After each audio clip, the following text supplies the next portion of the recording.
कुनै एक नेता, त्यो कांग्रेस, एमाले, राप्रपा, माओवादीको कुनै एक नेता मलाई नै दियोस् न अधिकार, सरकारले च्याप्प समातेर खोरमा थुनेर अनुसन्धान गर्नुस्, एमसीसी बराबरको रकम निस्केन भने म राजनीति छोड्दिन्छु। 15 वर्षमा धेरै कुरा गर्न सकिन्छ, तर यो 15 वर्षमा के गर्यो र 15 वर्षमा के भयो हिसाब दिनु पर्दैन।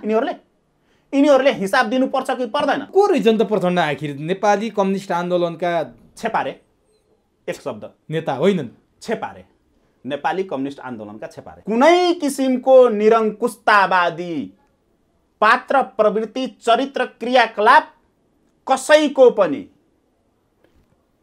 कुनै किसिमको र कसैको पनि अब नेपाली जनताले स्वीकार्य गर्ने छैनन्। अब यहाँ त नेपालमा नेता बन्ने भनेको कसले कतिवटा घाँटी रेट्यो, कसले कतिजना मार्यो, त्यो वापतमा कति दिन जेल बस्यो, त्यहीको आधारमा त यहाँ मन्त्री प्रधानमन्त्री हुने हो नि त। नेपाल एउटा सही ट्र्याकमा डोरिन्छ होला, नभए नेपाल भन्ने देश इतिहासको पानामा सीमित हुन्छ। कसलाई जोगाउने? यो संविधान, यो राष्ट्रघाती संविधान, यो आयातित संविधान, यो निर्देशित संविधान, यो नियन्त्रित संविधान कानुन रोज्ने कि नेपाल रोज्ने? सिके राउत पनि एक जमानामा हाम्रो कार्यकर्ता हिसाब किताबले नै हुनुहुन्थ्यो। आरक्षणको कोटामा को पर्छन्?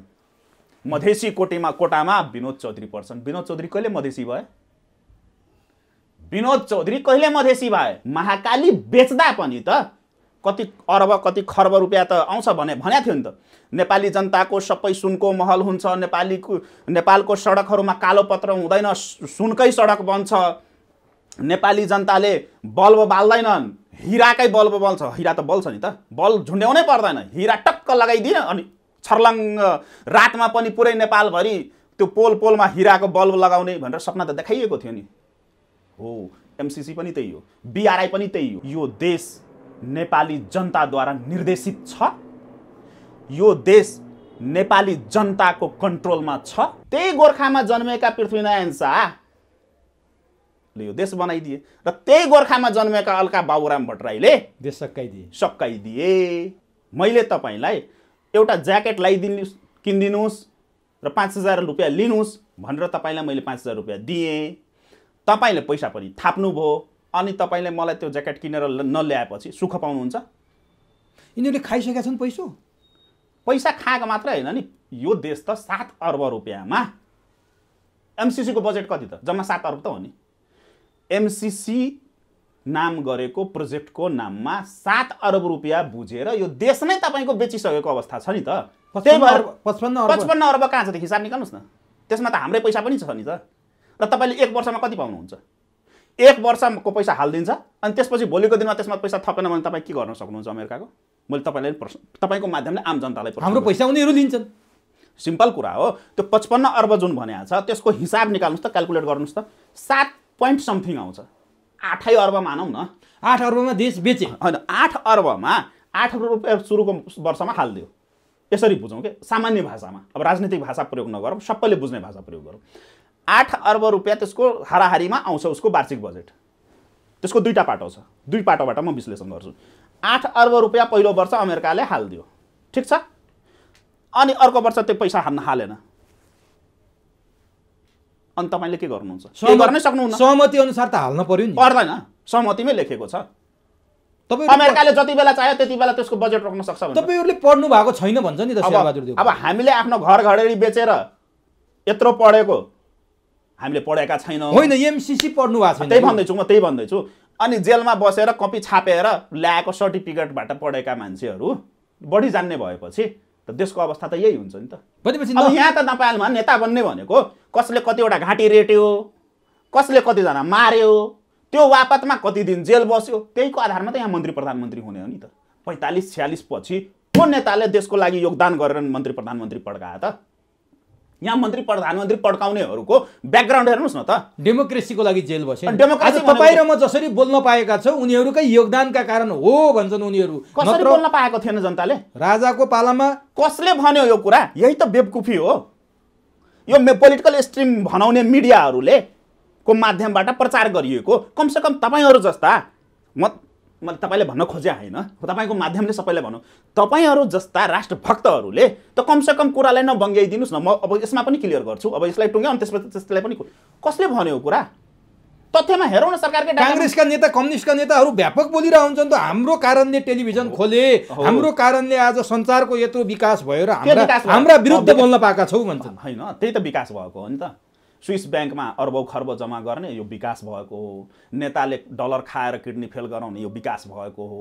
चिल्ला राता गाडीहरूमा हुइकिने, हनीमुन बनाउने, राज्यको ढुकुटी दोहन गर्ने, जनता बाकसमा फर्किने, यही त हो नि विकासहरू। पासपोर्ट भटाभट दिने, यहीहरू त विकास हो। खाल्टा खुल्टी तपाईँको रोडहरू के विकास भएको छ? कुन एउटा रोड बनाएको छ या कुन एउटा नयाँ प्रोजेक्ट आएको छ? त्यही राजा महेन्द्रको टाइममा बनेका प्रोजेक्टहरू त अहिलेसम्म यिनीहरूले कार्यान्वयन गर्न सकेका छैनन्। अनि खोकेर हुन्छ? त्यो भयभरका रेल तपाईँको डुबाइदिएर त्यो जनकपुर जयनगर रेलवेको नट बोल्ट बेचेर पटरी बेचेर खाएका होइनन् यिनीहरूले, र अहिले पनि 18 महिनादेखि त्यो घुङ्टो लगाएर त्यसलाई राखेका होइनन्।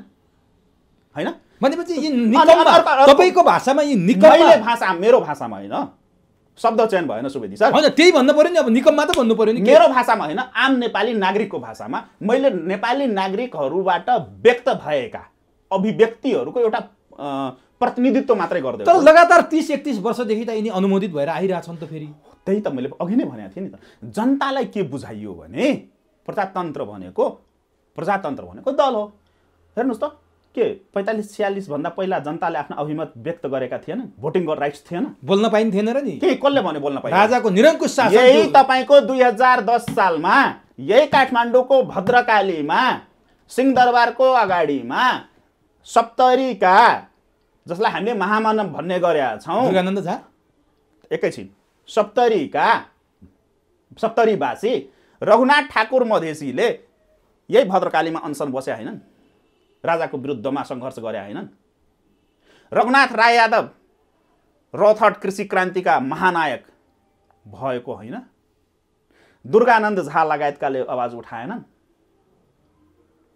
कहाँ बोल्न पाइँदैन थियो? अब भन्ला दुर्गानन्दले आवाज उठाए, त्यसलाई ग्याप गरिदियो, अनि यिनीहरूले ग्याप गरेका छैन। आज जनताको छोराछोरीले एमसीसी चाहिँदैन भनेपछि रबरको बुलेट हाने छैन, पानीको फोहरा हाले छैन। एमसीसी पास हुन्छ या हुँदैन, के देख्नुहुन्छ तपाईँले? एकदमै सुवेदी सर क्लियर छ। एमसीसी पास भएन भने धेरैको घाँटी च्याप्छन् यहाँ अमेरिकाले, सुलेमानी बनाउँछ। पास भयो भने नेपाली जनताले छोड्दैन, किनभने नेपाली जनता आजभन्दा 30 वर्ष पहिलाको जनता होइन। भनेपछि के छ त यिनीहरूको अब अवस्था?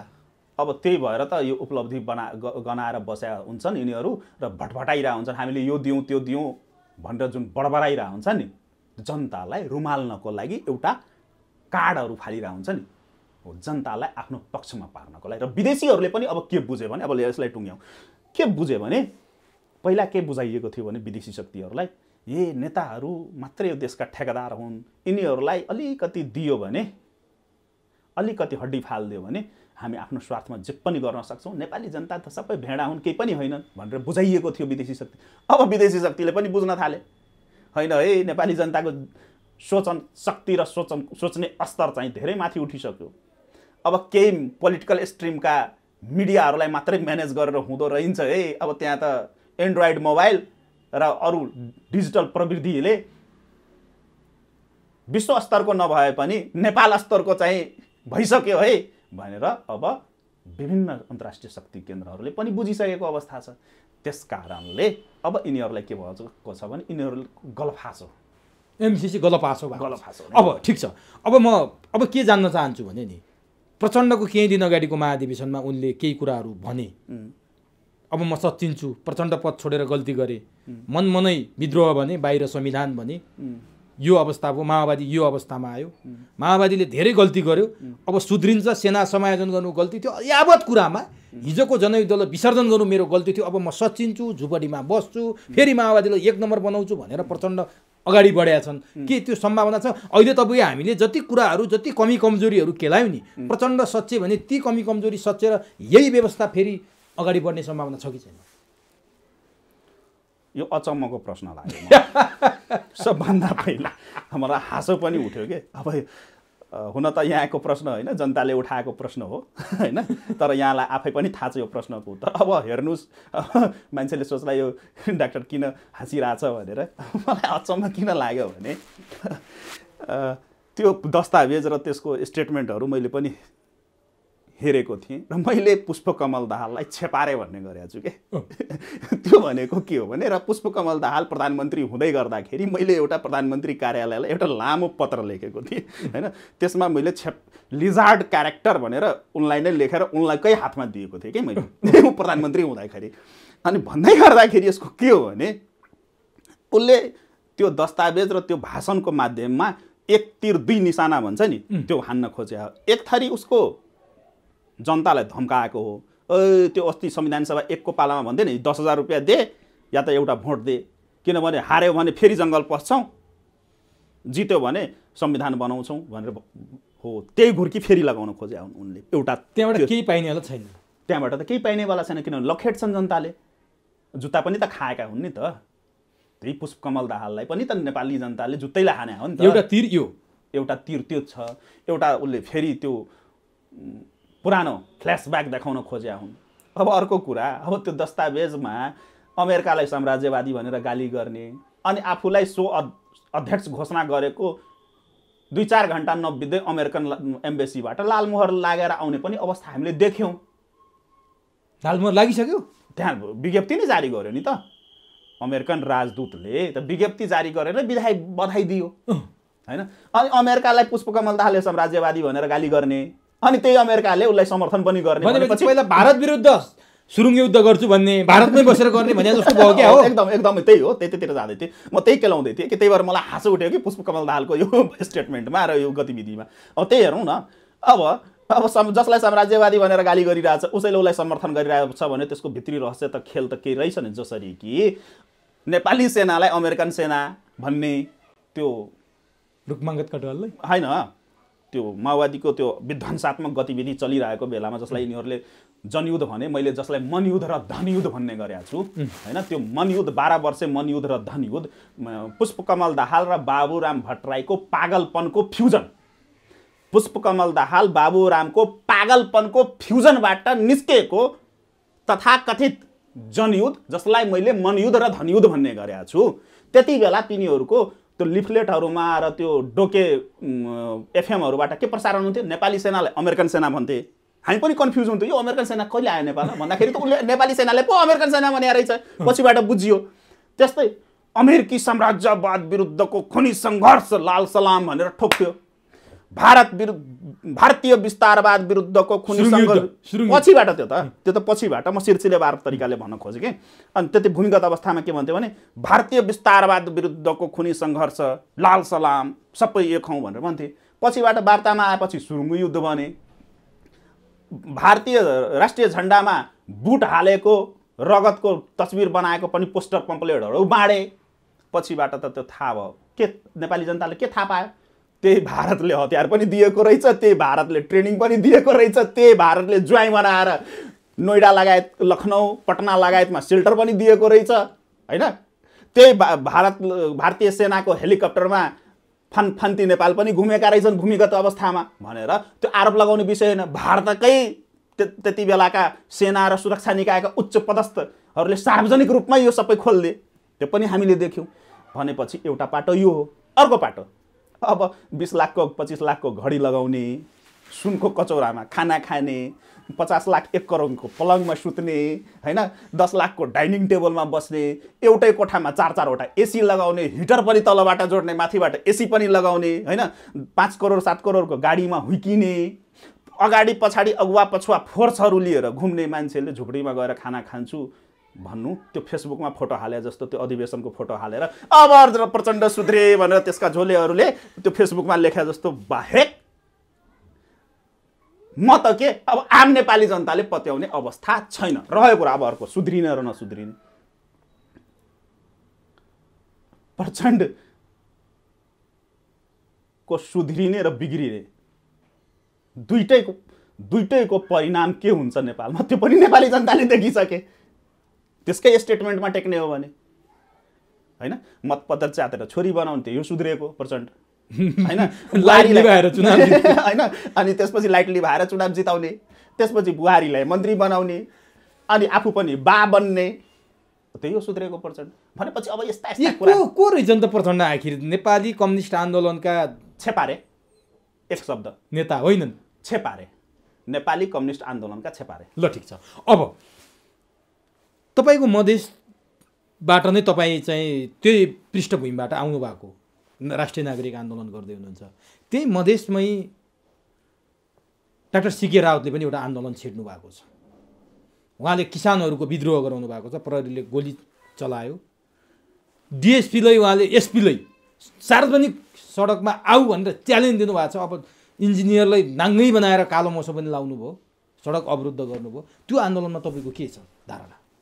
होइन, किसानहरूको मैले त अघि नै पनि उठाएँ, मुद्दा आजको होइन, धेरै पुरानो मुद्दा हो, हामीले पनि उठाएँ। तर उहाँले एग्रेसिभ तरिकाले उठाउनु। एकैछिन अब यसलाई टुङ्ग्यायो, धेरै चेफार नगरौँ। के छ भने यो विशुद्ध रूपमा किसानको आन्दोलनलाई हो, त्यसमा सबैको समर्थन छ। राजपा जसपाका नेताहरूले पनि बोलिरहेको छ, मैले पनि पछिल्लो केही इन्टरभ्यूहरूमा पनि बोलेको छु, हाम्रो पनि समर्थन छ। र यो सीके राउतको आन्दोलन होइन, पहिलो कुरा बुझौँ। कसको हो यो? किसानको आन्दोलन हो, सीके राउतको आन्दोलन। सीके राउत भर्खर राजनीति गर्न खोज्दैछन्, सिक्दैछन्, नवसिखुवा खेलाडी भनिन्छ नि, त्यो हो।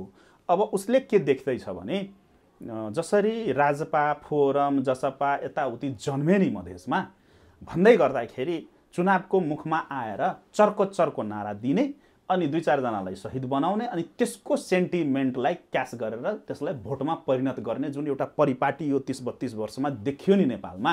यो काङ्ग्रेस एमालेहरू पनि त्यसरी बनेका पार्टी हुन्। लोग्ने स्वास्नी बिचको झगडा, भाइ बिचको झगडा, एमाले काङ्ग्रेस कसरी बन्यो? त्यसरी त बन्यो नि। छिमेकी बिचको झगडा, एउटालाई काङ्ग्रेसले काखी च्याप्ने, अर्कोलाई कम्युनिस्टले काखी च्याप्ने, अनि त्यसरी त सङ्गठन विस्तार भएको नि त। नेपाली काङ्ग्रेस र एमालेको जन्म, कम्युनिस्टको जन्म त त्यही भएर भएको नि हो। त्यस्तै मधेसमा पनि त्यो परिपाटी पछिल्लो समय देखियो हो। त्यसैलाई निरन्तरता दिँदै केही मत पाउनको लागि गरिएको त्यो एक्सपेरिमेन्ट हो, त्यो सीके राउतको सेन्समा। तर विशुद्ध रूपमा किसानको आन्दोलन हो। त्यसलाई राज्यले सम्बोधन गर्न सक्छ। नियन्त्रण त सिकेको छैन, कमान्ड त सिकेको हातमा छैन, त्यो सङ्ख्या पनि छैन त्यसरी। र सीके राउतजीको सङ्गठन भ्रष्टाचारले कारबाही गर्ने भन्छन्, ललिता निवाससम्मका कुरा उठाएका छन्। होइन, त्यो सब त्यो नयाँ त्यो सिक्दै गरेका छन्। त्यसमा के छ भने म त त्यहीँको छु नि त, मेरो त घरै जनकपुर हो नि, उहाँको त सप्तरी हो घर, मेरो त घरै जनकपुर। तपाईँले जुन खानेपानीको इन्जिनियरको कुरा गर्नु, कुशवाहा त्यो बेचारा कर्मचारी, अब उसको घरको अगाडिको रोड बनाइदिएन, वास्तविकता चाहिँ त्यो फेरि मैले विरोध गर्न सिकेको घरको अगाडि। सीके राउत पनि एक जमानामा हाम्रो कार्यकर्ता हिसाब किताबले नै हुनुहुन्थ्यो जमानाको कुरा हो, आजभन्दा 10 वर्ष पहिला। त्यतातिर नजाउँ, मेरै नेतृत्वमा पनि काम गर्नुभएको छ उहाँले। त्यो कुनै दिन गरौँला, त्यो चिरफार, त्यो छुट्टै कुरा हो। अब त्यो इन्जिनियरको सेन्समा के छ भने अब उहाँहरूले निवेदन हाल्नुभयो रोड बनाइदियो भनेर, होइन। अब त्यहाँ जनकपुर भनेको त्यो एडिबी प्रोजेक्टहरूले गर्दाखेरि र पहिलादेखि पनि त पुरै जलमग्न, त्यहाँ व्यवस्थित ढल निकासहरू छैन, त्यहाँ रोडहरू पनि अनियन्त्रित हिसाबले छ। म त त्यहीँको बासी हो नि त, मेरो जन्मधरती नै त्यही जनकपुरै हो नि, म त जनकपुरको बासी हो नि, मलाई त सबै कुरा थाहा छ नि त्यहाँको। अनि ठ्याक्कै वर्षायाममा आउन थालेपछि उहाँले निवेदन हाल्नुभयो। अब उसले के भन्यो भने बजेटै छैन, बजेट ल्याउनु पर्यो, अनि त्यसपछि कानुनी प्रक्रियाहरू छ, पास गर्नु पर्यो, माग्नु पर्यो, बजेट लगायतको कुराहरू छन्, यसमा लफराहरू छन्, म ठिकै छ, म फरवार्ड गरिदिन्छु भनेर भनेका हुन्। त्यसपछि उसलाई भएन, अनि पानी पर्दाखेरि त्यसको घरबाट बाहिर निस्किने अवस्था भएन। त्यो झोकमा के गर्यो भने केही केटाहरूलाई उचालेर, आफ्ना समर्थकहरूलाई उचालेर विभिन्न थरीको नाराहरू दिएर, भ्रष्टाचार यताउतिको कुराहरू दिएर एउटा निरीह इन्जिनियरलाई त्यो लज्जास्पद गतिविधि अब ठिक छ, गरिएको कुकृत्य हो, त्यो राजनीति भन्न मिल्दैन, त्यो कुकृत्य नै हो। यसलाई यही राखौँ। अब अन्तिममा म तपाईँसँग यत्रो समस्याको चाङ राखेपछि अब समाधान, अब तपाईँको राष्ट्रिय नागरिक आन्दोलनले त्यो समस्याको एउटा बास्केट त तयार पार्यो नि। अब यसको समाधान गरेपछि तपाईँ के चाहनुहुन्छ त? अब के व्यवस्था? यो व्यवस्थामा राजा सहितको व्यवस्था चाहनु भएको हो? अब राजावादीहरू पनि आन्दोलन गरिरहेछन्, अथवा यही गणतन्त्र, यही व्यवस्था, यही पात्रलाई तपाईँले अघि मैले भने जस्तो यसमा लेपन गरेर जलप लाएर अगाडि बढाउने हो, अथवा राजा नै ल्याएर राज संस्था सहितको व्यवस्था खोज्नु भएको के हो तपाईँले? एकदमै धन्यवाद। मात्रै म 5 मिनटमा यसले टुङ्ग्याउँछु। धन्यवाद सबभन्दा यो प्रश्नको लागि। हामीले या मैले जसरी यो समस्याहरूको बास्केट, यहाँले जुन शब्द प्रयोग गर्नुभयो एकदमै सही कुरा हो। हामीले 2वटा बास्केट राखेका छौँ। एउटा बास्केटको पोका फुकाएर अघि नैदेखि मैले छताछुल्लो मैले गरेँ र हामी सडकमा पनि गरिरहेछौँ, र आज देशैभरि या विभिन्न राजनीतिक प्लेटफर्ममा पनि अनौपचारिक या औपचारिक रूपमा जुन राजनीतिक विषयवस्तुका कुराहरू उठिरहेका छन्, त्यो कतै न कतै हामीले नै उठाएको, मेरै नेतृत्वमा उठाएको सङ्गठनले, जस्तै कि हामीले त्यो रेकर्डेड कुरा, त्यो ब्लफ कुरा होइन, रेकर्डर नेपाल सरकारको रेकर्डमा छ त्यो कुरा। हामीले संविधान सभा 2 ताका त्यही बाबुराम भट्टराई, जसको अघि न तपाईँले चर्चा गर्नुभएको थियो, राजनीतिक संवाद तथा सहमति समितिको संयोजक हुँदै गर्दा मैले उहाँलाई 25 पेज, फेरि रिपिट गरेँ, 25 पेज लामो, जसमा सैकडौँ बुदाहरू छ, मैले सिधै भनेको थिएँ, बाबुरामजी देशलाई समृद्ध बनाउने हो, स्वाभिमानी नेपाली भएर जिउने तपाईहरू मौका दिनुहुन्छ भने नेपाली जनतालाई, तपाईहरू नेतृत्व गर्न खोजिराख्नु भएको छ यो समृद्ध राष्ट्रको भने तपाईहरूले यो कुराहरू गर्नुस्। पछिल्लो समय हामीले केपी ओली सरकारले, केपी ओलीले डाकेको थियो हामीलाई वार्ताको लागि, अनि त्यति बेला मैले केपी ओलीलाई पनि दिएको थिएँ। के थियो त्यहाँ? त्यही भन्दैछु। अब त्यो गर्दै गर्दा हामीले यो जुन समस्याहरूको जुन चाङ जुन छ एउटा बास्केटमा छ भने त्यसको समाधान पनि हामीले राखेका छौँ र त्यो समाधान हामीले धेरै ठाउँमा डिस्ट्रिब्युटहरू पनि गर्यो। त्यसको कारणले टुक्रा टुक्रामा विभिन्न अभियानकर्मीहरू, विभिन्न राजनीतिक दलहरू उठाइरहेका छन् त्यो भ्रष्टाचार लगायतका कुराहरू। अब संक्षिप्तमा, धेरै लामो छ त्यो, संक्षिप्त मूलभूत कुराहरू गर्दाखेरि हामीले फर्स्टमा के भनेका छौँ भने माटो सुहाउँदो राजनीति, देश र जनतालाई केन्द्रबिन्दु बनाएर विदेश नीति, 21औं शताब्दीको आवश्यकता अनुसार, आवश्यकताको सिद्धान्त अनुसारको सैन्य कूटनीति, त्यसपछि देशमा अभिभावकत्व भूमिका निर्वाह गर्न सक्ने एउटा निरपेक्ष संस्था। त्यो के हो? त्यही भन्दै थिएँ निरपेक्ष संस्था। यहाँ त संस्था निरपेक्षै छैन नि, यहाँ त एमाले छ, काङ्ग्रेस छ, राजपा छ, फोरम छ, के छ, यहाँ त निरपेक्ष छैन नि। शासन सत्ता निरपेक्ष हुनुपर्छ र अभिभावक त झनै निरपेक्ष हुनुपर्छ, त्यसले दायाँ बायाँ काखा पाखा गर्ने होइन।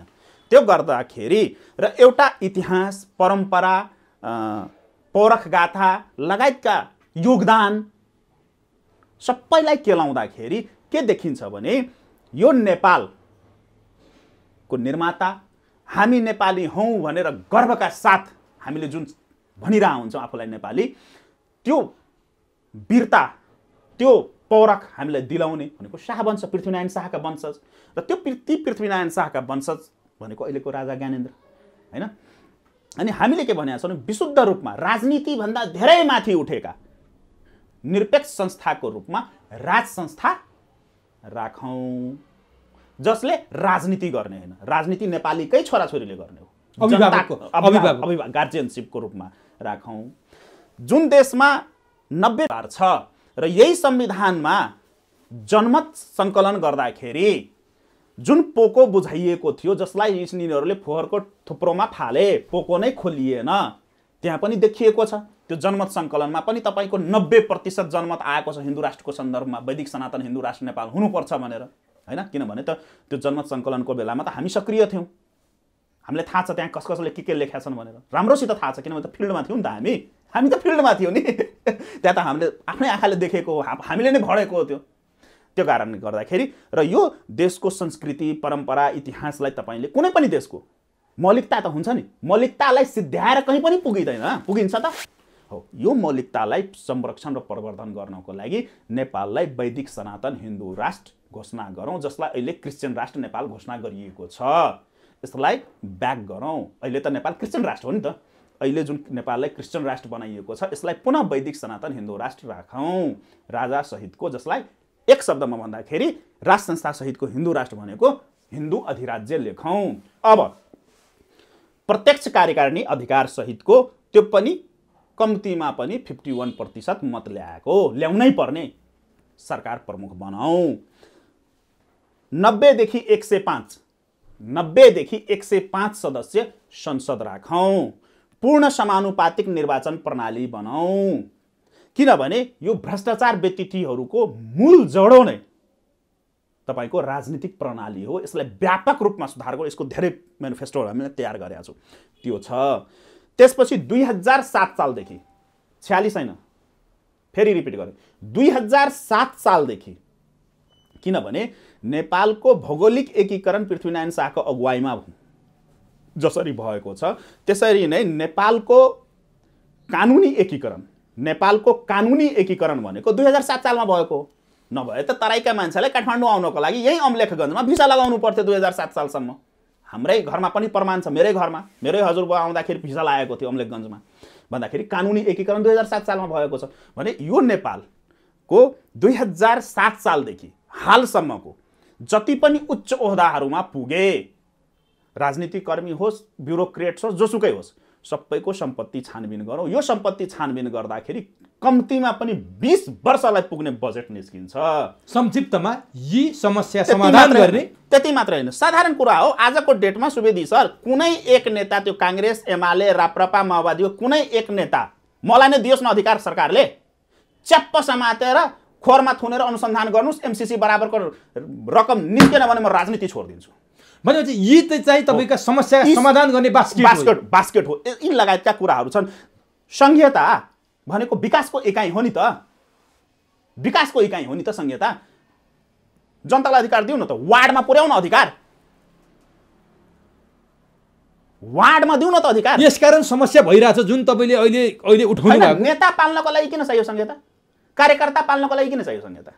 विकासका लागि गरौँ, विकासका लागि गरौँ न त। ल ठिक छ। अब नि डाक्टर साहब, अब यो कुरालाई म अन्तिममा विसर्जन गर्छु। तपाईँले समस्या पनि राख्नुभयो, समाधानको बास्केट पनि राख्नुभयो। म हिजो अस्ति 27 गते ज्ञानेन्द्रको जुन अघि सुरुमा गरेको प्रश्न थियो नि, श्री 5 को हैसियतमा राजा ज्ञानेन्द्रले सिंहदरबारको मूल गेटमा आएर जुन किसिमको माल्यार्पण गर्नुभयो नि, उहाँले श्री 5 को हैसियतमा सन्देश पनि सार्वजनिक गर्नुभयो। यसको सङ्केत के हो? यसले के सङ्केत गर्छ कि अब राजा फर्किन लागेका हुन् भनेर जनता माझमा त्यो किसिमको मेसेज गएको छ? यसलाई छोटकरीमा भनिदिनुहोस् त यसको सङ्केत। 2 मिनटमा सकाएँ, 2 मिनटमा मात्रै, यसलाई धेरै चिरफार गर्नै पर्दैन।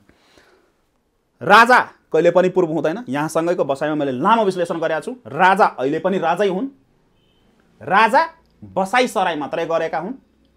नारायण हिटीबाट निर्मल निवास सरेका थिए। अब चाहिँ पछिल्लो सङ्केतले के गर्छ? त्यही भन्दैछु। त्यस कारणले पूर्व पश्चिम उत्तर दक्षिण लाग्दैन राजामा।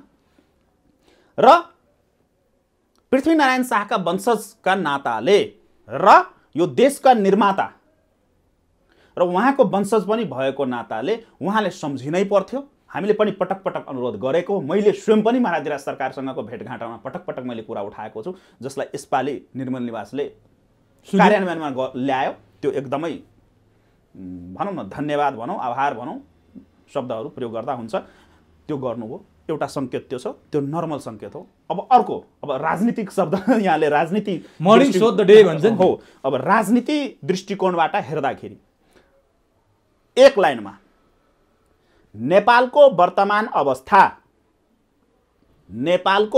अवस्था तपाईँ हामी बसेर यहाँ छलफल गर्दै गर्दा, बहस गर्दै गर्दा, कुराकानी गर्दै गर्दा को अवस्था, जुन नेपालको अवस्था छ अहिलेको भित्री पर्दाको पछाडि देखिएका सिनहरू, केही सिनहरू सान्तिना सिनहरू बाहिर पनि आएका छन्, तर मेन ग्रान्ड डिजाइन जुन पर्दाको पछाडि भइरहेको छ त्यो सिन भनेको एकदमै विषम परिस्थितिमा छ नेपाल। जुन अवस्था आजभन्दा झन्डै 16-17 वर्ष पहिला नेपालको थियो भन्दै गर्दाखेरि 61-62 ताका या 62-63 ताका 2060 विक्रम सम्वत 2060 देखि 63 सम्मको यो 3 वर्षको अवधिमा जुन नेपालमा खेलहरू खेलियो पर्दाका पछाडि, ठ्याक्कै त्यही खेल नेपालमा अहिले भइरहेको छ। त्यति बेला गणतन्त्र आयो, त्यो खेलले, अबको खेलले के आउँछ? त्यही भन्दैछु। एकदमै धन्यवाद। त्यति बेला जुन खेलहरू खेलियो, नाटक मञ्चनहरू गरियो, हो त्यही खेलहरू अहिले पनि पर्दाका पछाडिहरू खेलिरहेका छन्, खेलाडीहरू पनि र त्यसका निर्माता निर्देशकहरू पनि। यहाँ जनता भर्सेस वैदेशिक शक्ति केन्द्रहरू भनौँ र वा त्यसका गोटीहरूको शक्ति सङ्घर्ष चलिरहेको छ। शक्ति सङ्घर्ष चलिरहेको छैन, अब उत्कर्षमा पुगिसकेको अवस्था छ। अब के हुन्छ? हो, यो भन्दै गर्दाखेरि के छ भने जसले यो शक्ति सङ्घर्षमा शक्ति सन्तुलन गर्न सक्यो, जित उसैको हुन्छ। र त्यसकै सङ्केत महाराज धिराज सरकारको पछिल्लो 300औं पृथ्वी जयन्तीको दिनमा आएको शुभकामना सन्देशमा पनि त्यसमा लुकेको छ। र अस्ति 27 गतेको जुन सिंहदरबारको गेटमा जुन सिन देखिएको छ त्यो पनि त्यसले पनि प्रष्ट्याएको छ। त्यस कारणले एकदमै गम्भीर हुनुपर्ने अवस्था आएको छ। र या त नेपाल, अब तपाईले जुन भन्नुभयो नि कि के हुन्छ, त्यसो भए नेपाल एउटा सही ट्र्याकमा डोरिन्छ होला, नभए नेपाल भन्ने देश इतिहासको पानामा सीमित हुन्छ। त्यो अन्तिम उत्कर्षमा त्यो हुँदैछ। त्यही हुँदैछ होइन, त्यसको उत्कर्ष भनेपछि सकियो। अब पर्दा खुल्दैछ। पर्दा खुल्दैछ अब। हस् डाक्टर साहब, समय दिनुभयो, अत्यन्तै महत्त्वपूर्ण र अत्यन्तै जनतालाई चाहिँ मनमा छुने अन्तर्वार्ता चाहिँ हामीलाई दिनुभयो। समय र संवादका लागि डाक्टर साहबलाई हार्दिक धन्यवाद। धन्यवाद यहाँलाई व्यक्तिगत तर्फबाट, मेरो सङ्गठनको तर्फबाट र यहाँको मिडिया परिवारलाई पनि धेरै धेरै धन्यवाद एवं आभार। हस् हस्।